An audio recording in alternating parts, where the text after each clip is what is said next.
Hello there, guys. I understand there are a few people who don't seem that confident in hacking when it comes down to the Diamond Casino heist. So just very quick, I'm just going to run over a few things so life is made simple. Now, doing this heist does require a lot of prep work. I'm not going to lie, everything that you see on the screen, well, the whiteboard behind me, does take a bit of time to gather the information for. In terms like all the scoping, all the extra bits, bitches, I was about to say bitches then, but extra bits that you purchase, which more or less gives you fine little features to kind of like find out where things are. But the main focus of the day is for the hacking aspect. So when you come over to this secondary planning screen, you notice that you now have to start hiring people for your, well, heist, your crew. Generally, if it's a financial thing and you want to make sure you get the best amount of money, I suggest you go for a cheap gunman, a cheap driver, but a very expensive hacker. Now, I have RV Schwartzman as my hacker because I've found all the jamming signals that are across the city. I've destroyed all of them, thus I have him as my hacker. I could still go to Page if I want, but paying for that extra 10% grants a few more extra moments inside the safe room, so I'd much rather do that. Everything else, I would recommend you go out and do the missions for. You can buy them if you want to, but that cuts at your profit margins at the end. And then obviously that's your final planning screen where you choose what to do. Now, the only two bits in time where you're really going to be hacking, either on the two jobs that I know of, is doing the silent and sneaky and the big con. Now, you might say, well, what do you mean? Why would I be hacking anyway? Well, if you've done the diamond heist before and you've gotten into the safe room without triggering an alarm, you realise that there might be a gate that requires you to hack. So we're just going to quickly go over here and have a little look. So these hacking keypads are all across in the Diamond Casino. You've got level 1 access, level 2 access, and then there's level 3. The level 3 access is always in the safe room, and level 3 will require the fingerprint scanner, because it's in the safe. The keypad cracker is only if, let's say, you can't get through a level 2 access, and so you have to hack it. Which is why I'm going to highly recommend everybody one simple fact of life. If you want to get through the heist quicker, and you want to make sure that you do things effectively, always go after level 2 access. And never go down the same way that you went in to go down to the vault room. Example that I can give is this. You can use the keypad to swipe down to go, let's say, down the stairs into the area where the vault's kept. Then when you want to go up, you could use the elevator if you wanted to. You can even reverse this and use the elevator to go down, and then you can do the same thing by walking up the stairs.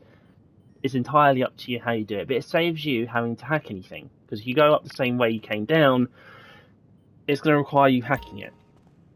Don't ask me why, it just does. But this is the bit that you want to know. It's the fingerprint one. Now, for the sake of this, we have 4 minutes to play with, but in the actual mission itself, we have less time. So what is it that we're trying to do? Well, we've got our clone target right in front of us, one to the right, and we've got 8 other pictures, which are random, but 4 of these are going to be the ones that we really need. So it's paying attention to what we have on the right, to what we see that we have on the left. What I would make a recommendation for everyone to do is, once I've highlighted all 4, pause the video, take a look at it, take a look at what it is I've highlighted, and try to see if you can make the contrast between what I've selected and to what's on the image on the right hand side. Alright, let's give it a go.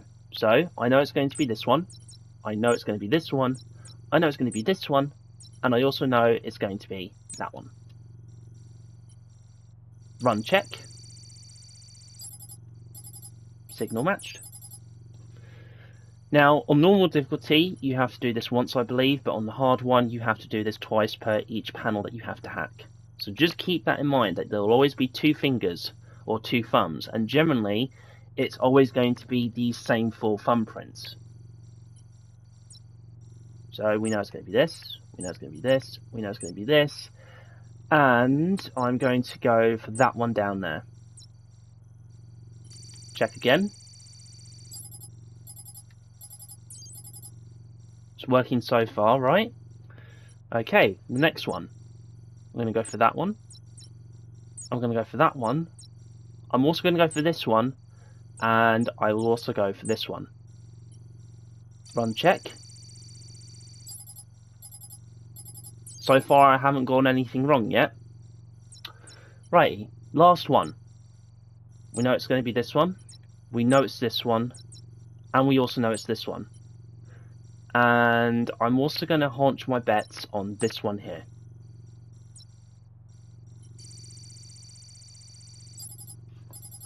Four out of 4. No mistakes made. And I have taken my time with each of these.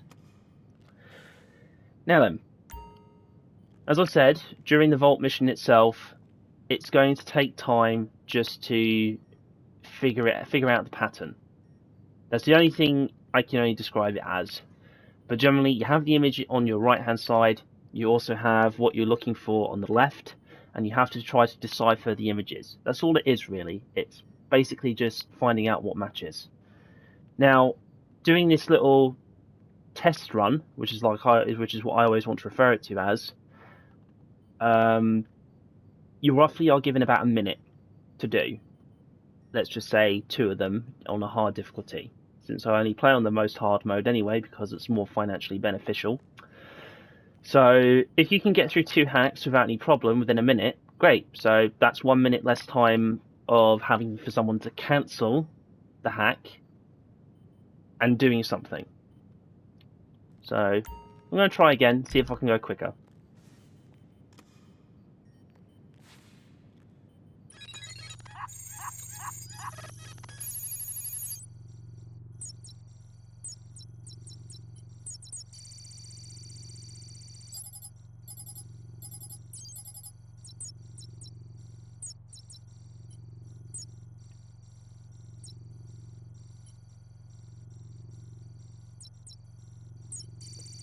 I did not push X for some reason.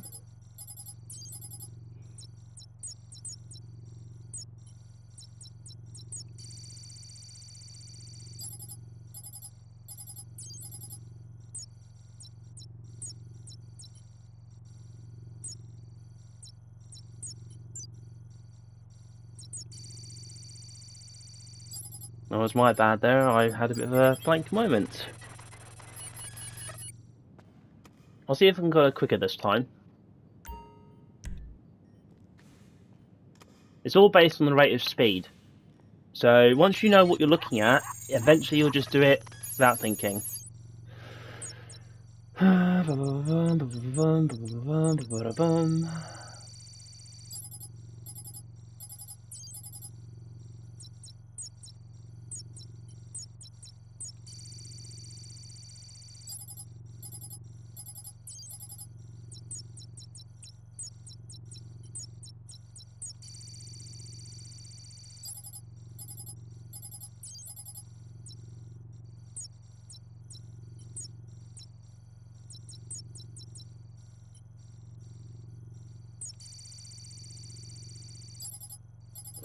I wasn't too sure I was going to get that then.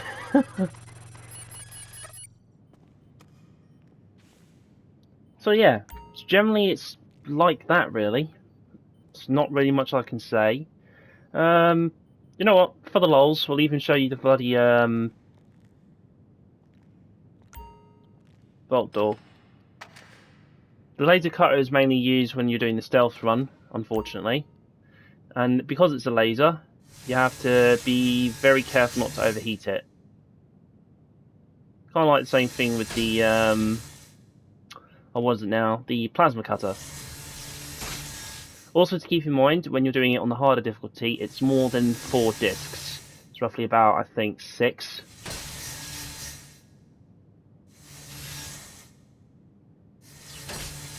There you go. So, obviously the clock doesn't start running until, well, you're inside the vault door, and if you've got 2 competent people who know what they're doing, great. And the same thing will be said when you're doing the vault run itself, when you're inside the vault room. You just need to have a plan of who does what and where they go. I hope this was helpful.